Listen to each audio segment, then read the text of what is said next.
Welcome in. Thanks for joining us for the WHHI Daily News, where we strive to bring you more Lowcountry news more often. I'm Bob Stevens.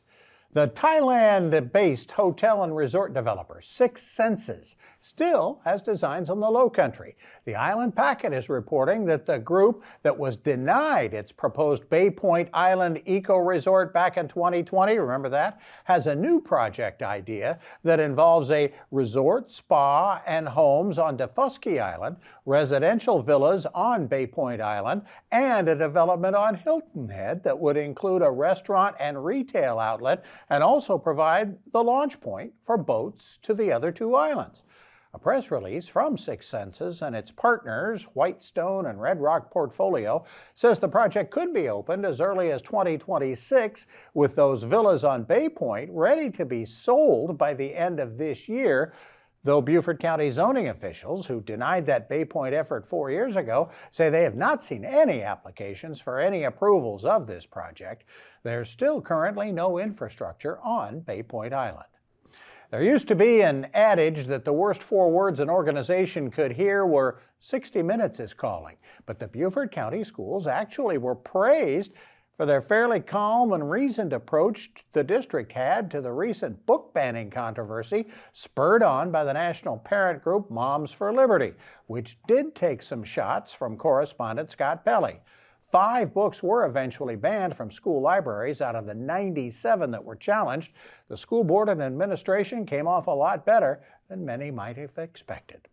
After that shocking Alabama court ruling a couple of weeks ago that frozen embryos are legally children, a bipartisan group of South Carolina state legislators has filed bills to make sure that does not happen here, protecting the rights of those engaged in vitro fertilization. Now, the House and the Senate have slightly different bills, and there's still no guess as to any bill's chances of passage during this session.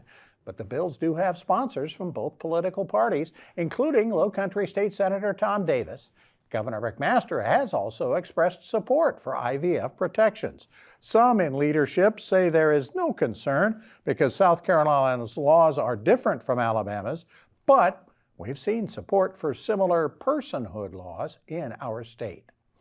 Those of you who get between Beaufort and Yemassee on Highway 21 have been detoured onto Castle Hill Road since last September, but you should see a remedy by the end of June. Construction crews are installing a new bridge after a 1938 built bridge was damaged by a train derailment last fall. The new bridge will be 5 feet higher with 2 12-foot lanes and 8-foot shoulders. Highway 21, Yemassee's prime hurricane evacuation route, but the new road and bridge should be finished before peak hurricane season.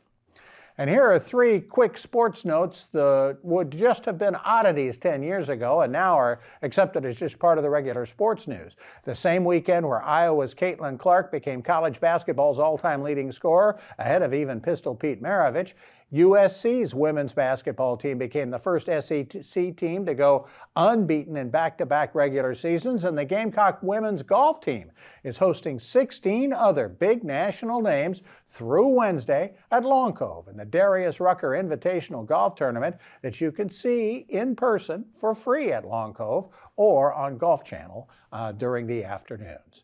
We'll have more from Justin Jarrett a little later on. We also want to show you some video from the Palooza in the Park oyster roast over the weekend in Port Royal. Bands, food trucks, all sorts of fun and games to benefit Beaufort Charities.